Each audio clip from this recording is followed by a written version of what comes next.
C'est l'heure de l'émission Entretien de Vox, mesdames et messieurs. Bienvenue dans ce numéro.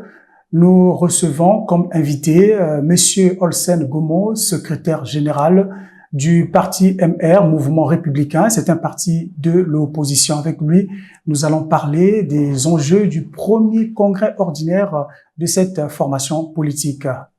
Monsieur Olsen Gomo, bienvenue dans cette émission. Merci, Monsieur Batola. C'est un plaisir pour nous de venir sur ce plateau et de discuter sur l'actualité politique du MR. D'entrée de jeu, dites-nous, quel est l'état de santé de votre parti MR? Alors, Monsieur Batola, vous savez, le MR se porte très bien. Déjà, ce qu'il faut dire, c'est que entre mai 2023 et novembre 2024, nous avons réalisé 21 voyages, 21 tournées à l'international. Et c'était pas des promenades de santé. Donc, ces voyages-là, c'était donc pour chercher des partenaires. Et donc, parmi ces voyages, nous avons donc assisté à la 54e Assemblée générale de la Fédération internationale de jeunesse libérale qui a eu lieu donc en Estonie. Et après cela, donc, le président du MR, le compagnon Belin Destin-Gavé, exactement, s'est rendu au Forum international de Midez, donc au niveau donc du Maroc. C'est un forum international qui est placé donc sous le haut patronage du roi Mohamed VI, le roi du Maroc. Et donc, autour de ce forum, vous avez donc des acteurs mondiaux qui se regroupent donc pour parler donc des questions de géostratégie, des questions économiques, politiques et sociales. Et ensuite, le président est reparti donc au niveau de la France, où il a finalisé donc d'écrire son livre-programme. Vous savez, nous avons un programme. Et donc, oui, après on en avoir parlera de ce programme puisque on exactement. Va revenir, oui. Et donc, après avoir donc fini donc le livre-programme, il s'est rendu en Chili, où nous avons donc répondu donc à l'invitation du MR, parce que vous savez que le MR a été donc candidat pour intégrer l'international libéral. C'est la plus grande plateforme qui regroupe les partis libéraux démocrates du monde. Vous avez 120 formations politiques, donc le MR s'est rendu en Chili pour défendre sa candidature. Et il y a eu beaucoup de partis même qui étaient présents lors de ces assises. Mais le mouvement républicain a obtenu un vote de 100%.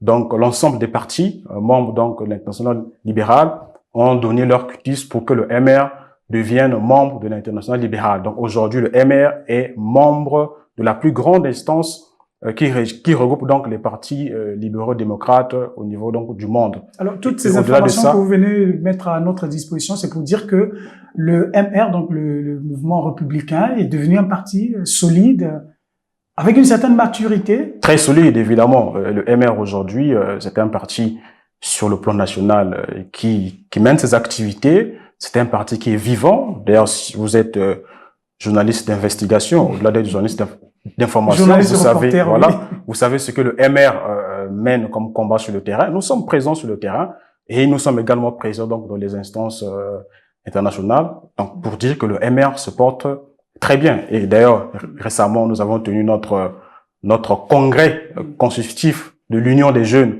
du mouvement républicain. Et ensuite, nous avons tenu notre premier congrès ordinaire les 19 et 20 décembre à Brazzaville. Donc, la naissance du MR, donc du mouvement républicain, remonte à 2017. On peut dire que vous avez, vous êtes vraiment affirmé presque en début d'année 2019.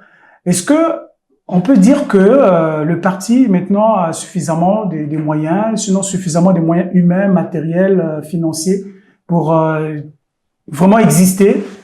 Bon, déjà, vous voyez que le MR a été créé en 2017. Nous avons commencé nos activités en 2019 parce que nous avons pris une période de 2 ans pour vouloir donc voir comment est-ce que nous allons nous organiser pour aller installer les fédérations, parce qu'il y a une chose, vous pouvez commencer et ne pas terminer. Donc, il fallait s'assurer qu'une fois que nous allons lancer la machine MR, nous n'allons plus reculer. Donc, aujourd'hui, le MR a grandi en maturité. D'ailleurs, même l'organisation de notre premier congrès le prouve. Le MR, nous avons des hommes et nous avons, tout à l'heure, vous avez parlé des moyens financiers. Vous savez, la loi numéro 12-2017 du 12 mai 2017 portant la loi sur les partis voilà politiques, sur les partis politiques stipule qu'un parti politique vit des cotisations statutaires des membres et extra-statutaires. Et au MR, nous avons des compagnons qui ont compris très tôt l'utilité d'apporter ces contributions statutaires. Donc, sur le plan financier, le MR vit des cotisations statutaires des membres et extra-statutaires. Et qu'est-ce que ça représente pour vous d'organiser le premier congrès ordinaire Sur quel signe vous avez placé vraiment ce congrès? Mais vous savez, c'est une fierté. D'abord, vous savez, aujourd'hui, lorsqu'on est dans un parti politique, le but, c'est de conquérir le pouvoir par les voies démocratiques. Donc, vous êtes appelé demain à gouverner le pays. Mais si vous-même, déjà, en interne, vous ne respectez pas les statuts, les textes, comment voulez-vous que lorsque vous serez aux affaires, que vous allez respecter la Constitution, les lois et règlements en vigueur? Donc, pour nous, organiser le congrès, c'était pour nous un pari. Il fallait qu'on organise notre congrès pour, non pas seulement d'abord montrer à l'opinion que nous sommes un parti responsable, nous sommes un parti qui veut faire les choses de manière différente, et aussi, il était temps pour nous de renouveler les instances, de revoir les textes du parti, et ça, il n'y a que le congrès qui est l'instance donc suprême pour se focaliser donc sur ces questions. Alors, nous avons vu lors du congrès la présence du chef de file de l'opposition, Pascal Tsatima-Biala. Il y a eu aussi d'autres leaders d'autres partis politiques de l'opposition. Je prends l'exemple du RDD, de Jean-Jacques Yombi-Opango, et du PAP, avec Jean-Pierre Anyangoy. Est-ce que ça a été aussi une fierté pour vous de voir ces figures venir vous soutenir lors de votre premier congrès ordinaire? Oui, d'ailleurs, nous l'avons dit lors de notre mot de bienvenue, c'est une fierté pour nous de constater qu'il y a eu la présence donc remarquable de ces leaders, de chefs de partis politiques, à l'ouverture donc du congrès du MR. Cela témoigne aussi la reconnaissance du combat que le MR mène au niveau donc national. Donc nous étions très émus de constater leur présence effective. Alors, ce qui a marqué ce congrès, c'est le choix de votre candidat à la présidentielle de 2026. C'était pas une surprise. C'est le président fondateur Mélène Destin Gavé-Ilongo qui a été porté justement, ou qui a été désigné comme candidat à la présidentielle de 2026 pour le compte du MR, donc Mouvement Républicain. Qu'est-ce qui a justifié ce choix? Est-ce que parce que c'est lui le président fondateur? Bon, monsieur Batoula, oui, c'est une bonne question. Vous savez, je l'ai dit, la Constitution du 25 octobre 2015 et la loi sur les partis politiques est claire. Dans l'article 57 de la Constitution et l'article 1er de la loi sur les partis politiques stipule qu'un parti politique est une association à but non lucratif, dotée d'une personnalité morale qui regroupe des citoyens dans le but de conquérir et d'exercer pacifiquement le pouvoir autour d'un projet de société dans le but de réaliser l'intérêt général. Vous voyez déjà que lorsqu'on crée un parti politique, c'est pour conquérir le pouvoir. On ne crée pas un parti politique pour espérer devenir ministre ou bien pour accompagner. Non, le principe il est là. Alors, le président du mouvement républicain, le compagnon Mélène Destin Gavé-Ilongo, a été réélu président du parti. Et à ce moment-là, les congressistes lui ont témoigné sa confiance à l'unanimité pour qu'il soit candidat. Donc, il a été porté par le Congrès pour qu'il soit candidat à l'élection présidentielle de 2026. Et au-delà de ça, aujourd'hui, en toute humilité, nous pensons que notre champion est le candidat idéal pour incarner la rupture et le changement. Non pas parce qu'il est jeune, mais aussi parce que nous prenons des idéaux autour desquels la jeunesse se retrouvera à 100%. Parce que vous savez... Il y a quelque chose à signaler, qu'il a été choisi à 98,38%. Est-ce que cette petite partie se sont abstenus ou bien ont été ou a été contre il faut choix? Non, il faut différencier, M. Batoula. Qu'est-ce qui justifie ce chiffre de 98,38%? Vous savez, aujourd'hui, nous sommes un parti libéral et il faut aussi faire vivre la démocratie interne. Alors, le candidat a été réélu. Donc, la confiance lui a été renouvelée à 98,38%. Oui. Mais non, sur la question d'être candidat à l'élection présidentielle, c'est l'ensemble des congressistes. Donc, 100%. 100%. Oui. Qui ont décidé qu'il soit candidat. D'accord. Donc, voilà un peu la différence qu'il faut faire, c'est à ce niveau. Bien, maintenant, puisque vous avez déjà votre candidat pour la présidentielle de 2026, chaque candidat a toujours un projet de société. Est-ce que vous pouvez nous dévoiler sinon peut-être les grandes lignes ou bien quelques éléments clés de votre projet de société? Oui, effectivement, comme je l'ai dit, nous avons un projet de société qui est contenu dans un livre-programme. C'est le livre-programme du candidat. D'entrée de jeu, je vous ai parlé qu'il était en France pour finaliser donc le livre-programme. Et je peux vous dire que d'ici le premier trimestre 2025, le livre-programme sera disponible. Et à ce moment-là, nous allons faire le terrain. Parce que 2025, pour le MR, c'est une année du terrain. Nous allons rencontrer les populations. Parce que vous savez, M. Batoula, une élection, c'est d'abord un homme face à son peuple. Donc aujourd'hui, nous avons notre marque et notre produit. La marque, c'est le mouvement républicain. Le produit, c'est notre champion, le compagnon Mélin Destin Gavé Elengo, qui donc aura son programme avec ses lieutenants, avec donc l'ensemble des membres actifs du MR. Nous allons descendre sur le terrain pour expliquer au peuple, voilà notre programme, voilà ce que nous allons faire une fois que nous sommes aux affaires. Alors, les points saillants, nous avons les points saillants par rapport à ce programme. Nous avons par exemple sur le plan judiciaire. Nous allons nous interdire, donc une fois que notre champion sera donc à la magistrature suprême, nous allons nous interdire d'être président du Conseil supérieur de la magistrature pour qu'il y ait effectivité de séparation de pouvoir. C'est clair. Premier point.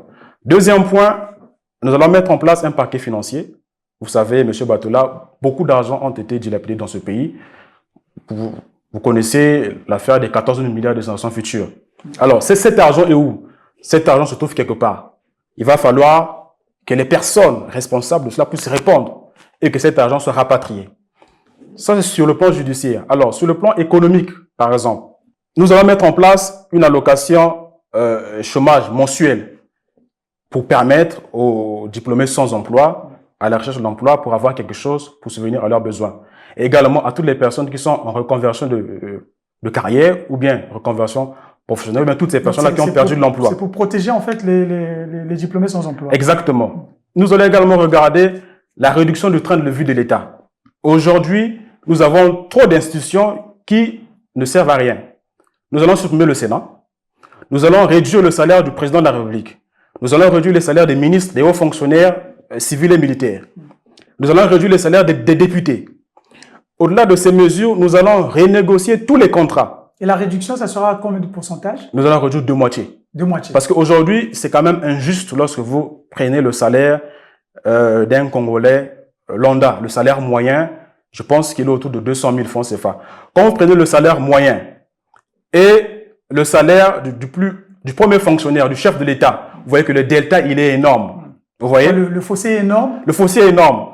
Vous avez ces citoyens qui ont des salaires maigres, mais qui portent encore la charge. Aujourd'hui, par exemple, vous avez les questions d'eau et électricité. Ils payent l'eau, ils payent l'électricité. Mais vous avez ces hauts fonctionnaires qui ne payent pas l'eau, qui ne payent pas l'électricité, qui ont des bons de carburant, mais qui ont des gros salaires. Mais le plus gros travail est fait par qui? Donc c'est injuste pour vous? Mais c'est injuste. Vous prenez un professeur du lycée, il gagne combien? Il est autour de 200 000. Vous prenez un médecin qui venait d'être directeur de la fonction publique, il est autour de 210 000. Dites-moi, M. Batoula. Avec ça reste à vérifier, les chiffres que vous publiez. Oui, vous pouvez vérifier. Oui. Vous pouvez vérifier. Un médecin recruté à la fonction publique, il est autour de 210 000. Lorsque vous enlevez, il récupère autre. Oui, salaire net. Il est autour de 180 et quelques mille. Vous voyez, c'est injuste. C'est injuste. Donc, il faut réduire le train de vie de l'État. Ils doivent commencer par montrer l'exemple. Au-delà de ça, nous allons renégocier tous les contrats pétroliers, les contrats miniers et forestiers en vigueur en République du Congo. Nous allons encore aller plus loin. Nous avons observé la situation sociale des Congolais. Nous sommes rendus compte que, par exemple, aujourd'hui, se marier devient un luxe. Et lorsque vous avez, par exemple, des Congolais qui se marient, ça coûte des millions. Et après le mariage, on constate que c'est difficile de pouvoir vivre. Le nouveau couple, c'est difficile de tenir. Et vous avez la belle famille qui s'immisce parce que, bon, on t'a épousé à coups de millions, donc tu dois faire ce que nous on veut. Non. Il faut protéger l'institution familiale. Vous savez, M. Batoula, la famille, c'est le premier moyen de socialisation d'un individu. Tout commence par la famille. Mais il faut que les personnes se marient. Ça veut dire qu'il faut encourager les gens à se marier. Mais aujourd'hui, se marier devient un casse-tête chinois, en fait. Alors, nous allons plafonner la dot et tous les présents à 1 million. Il y aura une prime de 200 millions. Une fois que... De 200 une prime de 200 000.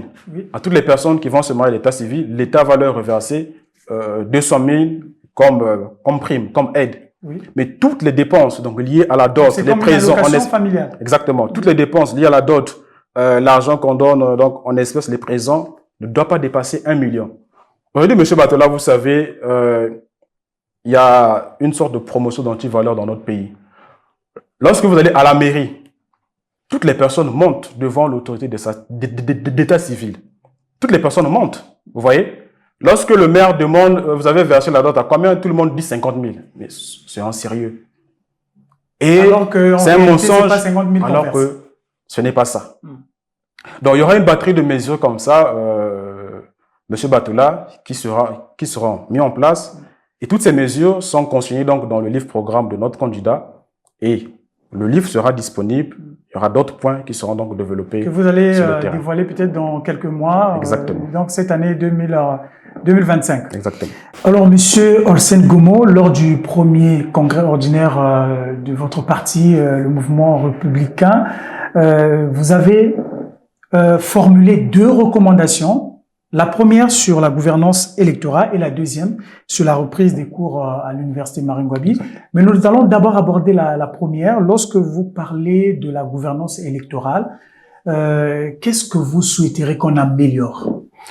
Alors, M. Batola, lorsqu'on parle de gouvernance électorale, c'est l'ensemble, c'est l'agrégat, c'est le processus qui commence déjà par donc l'inscription sur les listes électorales, la révision sur les listes électorales, l'incitation de la population à s'inscrire sur les listes électorales pour pouvoir donc aller voter. Ils doivent comprendre leurs droits et devoirs. Pourquoi est-ce qu'ils doivent aller voter?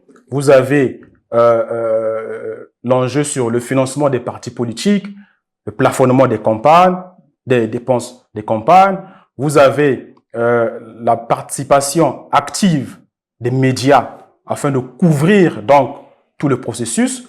Vous avez l'indépendance et l'impartialité de la CENI, parce que pour avoir des élections libres, équitables et transparentes, il nous faut une CENI indépendante, d'abord, et impartiale. Et lorsqu'on parle d'indépendance de la CENI, il faut que la CENI soit en mesure d'organiser les élections. Ça veut dire qu'il doit y avoir les hommes qui doivent être bien formés, il faut qu'il y ait des finances, et il faut s'assurer que les acteurs même qui composent cette CENI-là soient véritablement indépendants. D'où nous avons formulé qu'il y ait la présence d'acteurs de la société civile. Et lorsque vous parlez donc de la CENI, l'indépendance et l'impartialité de la CENI, vous avez les aspects maintenant liés donc même au déroulement du vote en fait. Aujourd'hui, vous avez la diaspora par exemple qui ne vote pas. Est-ce que c'est normal? On a vu au Sénégal, la diaspora sénégalaise, comment ils sont mobilisés pour voter. Ce sont des Congolais. La Constitution est claire là-dessus. Tous les citoyens congolais sont libres et égaux devant la loi. Pourquoi est-ce que les Congolais et la diaspora ne doivent pas voter? Et ça, nous devons formuler ça dans la première recommandation donc sur la gouvernance électorale. Il faut explorer les pistes pour que les Congolais et la diaspora puissent voter. Donc, il y a le vote de la diaspora. Il y a aussi un élément, donc la biométrie. Oui. Les partis de l'opposition ont toujours réclamé cet outil. Est-ce que ça fait partie aussi de vos préoccupations? Bien sûr, lorsque nous avons parlé de la refonte de la loi électorale, c'est de voir tous ces aspects-là. Effectivement, lorsqu'on parle de la biométrie, donc c'est une voix, une personne. Vous voyez, à ce niveau-là, on ne peut plus avoir de bourrage d'urne. Donc c'est une option capitale et fondamentale. Pour éviter la fraude. Exactement. On a aussi parlé, par exemple, des observateurs indépendants. Il n'y a pas que les observateurs internationaux, mais même en interne. Vous avez la société civile. Donc au niveau national. Voilà. Au niveau national, il faut que les observateurs puissent avoir accès dans les bureaux de vote, puissent surveiller tout le processus. Et même lorsqu'on arrive aussi à la publication des résultats, il faut qu'il y ait déjà un chronogramme, un calendrier, M. Batola. Vous savez, au Congo, lorsqu'on organise les élections, vous savez comment est-ce que les résultats sont publiés? C'est à 3 heures la nuit, Internet est coupé. Ces choses-là, il faut que les choses soient écrites. Il faudrait qu'il y ait un agenda précis qui dit, après les élections, nous avons tant de jours, comment est-ce que la publication des élections, des résultats doivent se faire? Et ça, nous pensons... le respect du délai. Exactement. Et que tout le monde soit en éveil. Exactement. Donc, il faut renforcer les capacités de la CENI. La CENI doit être en mesure d'organiser et de publier les résultats. Pourquoi est-ce que le ministre de l'Intérieur doit publier les résultats? Vous ne voyez pas que il est jugé parti? L'actuel ministre de l'Intérieur, il est membre du Parti congolais du travail, il est ministre dans le gouvernement de Colonel Makosso, qui est nommé par le chef de l'État. Élection présidentielle, c'est encore lui qui publie. Non, c'est en sérieux. Donc pour vous, il faut qu'il y ait une réforme. Il faut Exactement. que c'est celui qui doit publier les résultats. Exactement, il faut qu'il y ait une réforme.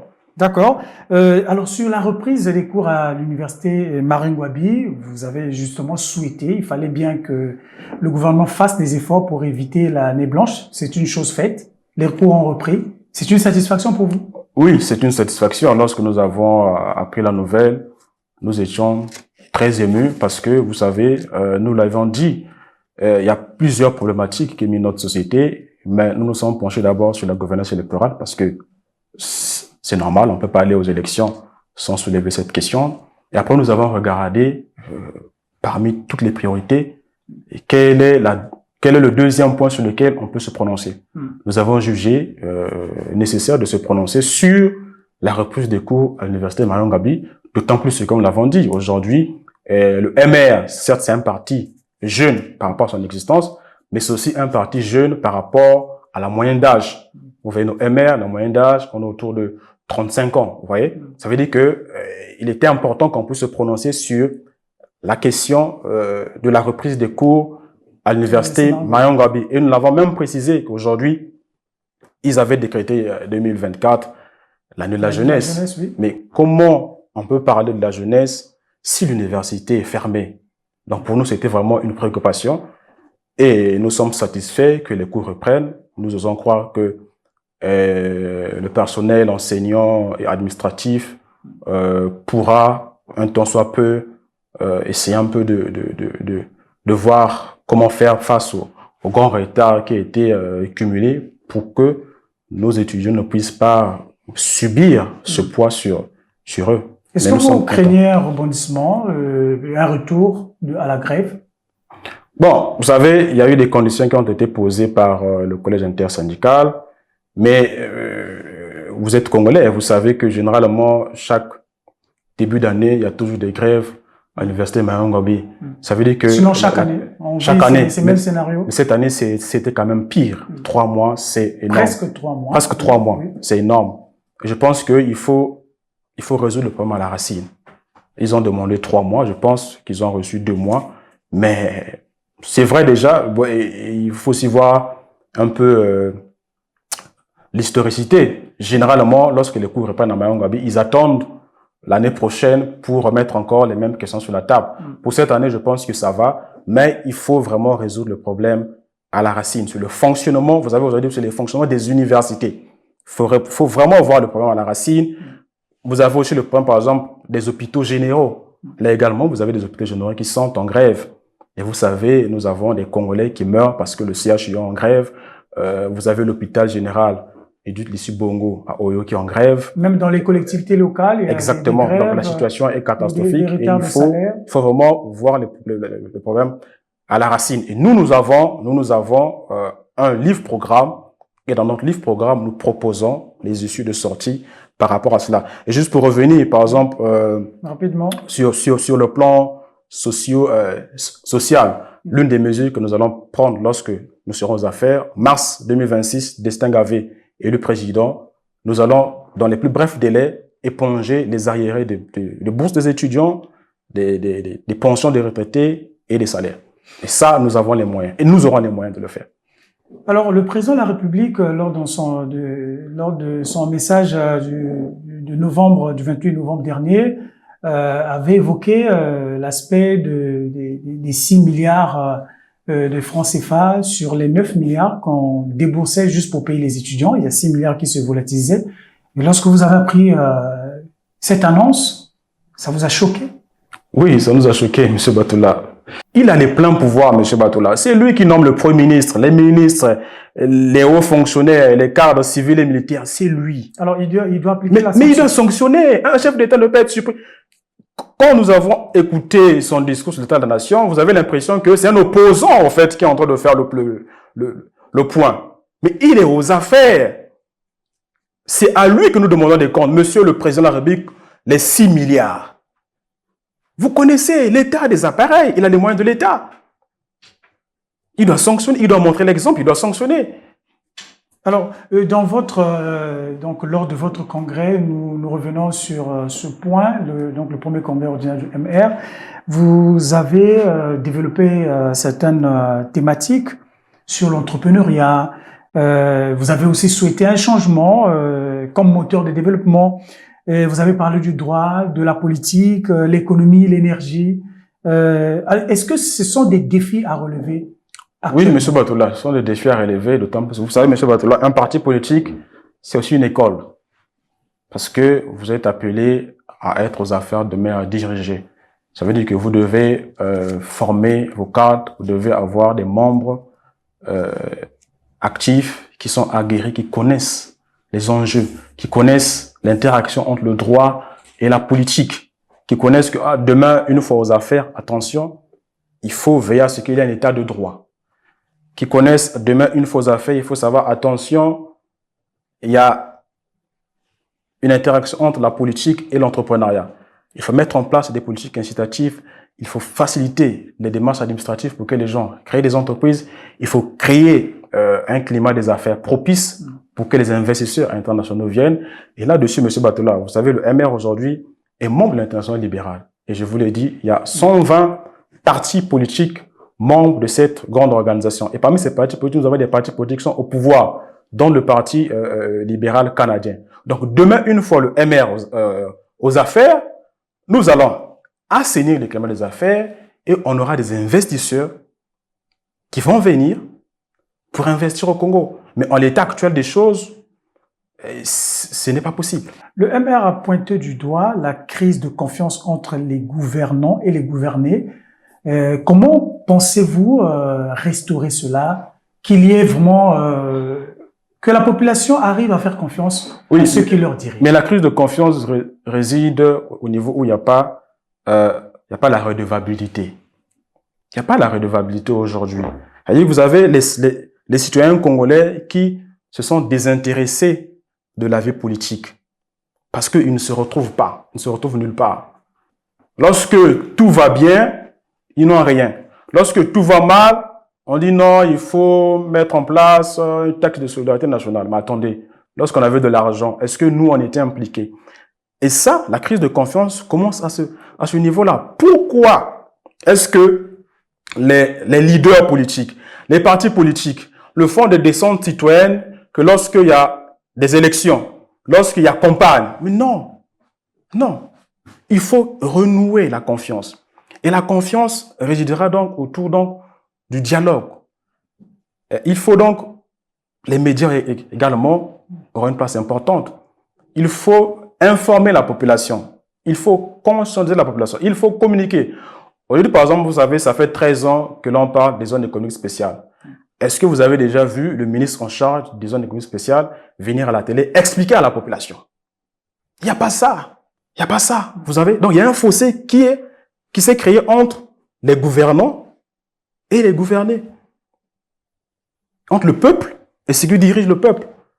Donc, pour renouveler cette confiance-là, il faut dialoguer, il faut communiquer. Il faut un dialogue permanent. Et il faut qu'il y ait la transparence. Il faut qu'il y ait la transparence. Aujourd'hui, combien de Congolais savent combien gagne le chef de l'État? Combien de Congolais savent le patrimoine, les biens du chef de l'État? Combien de Congolais connaissent, par exemple, combien gagnent les ministres? Comment ils sont payés? Est-ce que les ministres sont payés en banque ou à la main? Pourquoi est-ce que les fonctionnaires sont payés en banque et les ministres sont payés à la main? Pourquoi? Pourquoi est-ce que les hauts fonctionnaires ne payent pas l'eau et l'électricité et c'est le citoyen lambda, avec les maigres moyens qu'il a, il paye l'eau, il paye l'électricité, mais quelle est la qualité même de cette eau? Mais bien sûr, il faut impliquer la population. Et ça passe également par un engagement citoyen. Voilà pourquoi j'ai dit que les médias et la presse doivent avoir une place de choix. Ils doivent avoir accès à l'information et diffuser l'information auprès des populations. Votre parti prône également la démocratie, la bonne gouvernance et le développement durable. Comment est-ce que vous allez faire vivre ces concepts, ces valeurs? Bon, déjà, nous sommes un parti libéral Et lorsqu'on parle de la démocratie, avant même d'arriver à la démocratie, il fallait qu'il y ait la liberté d'expression. Les gens doivent être libres de donner leur opinion, leur avis. La Constitution est claire là-dessus, sur la manière dont la cité est dirigée. Vous voyez? La démocratie aussi commence d'abord en interne du parti. Nous avons la démocratie interne.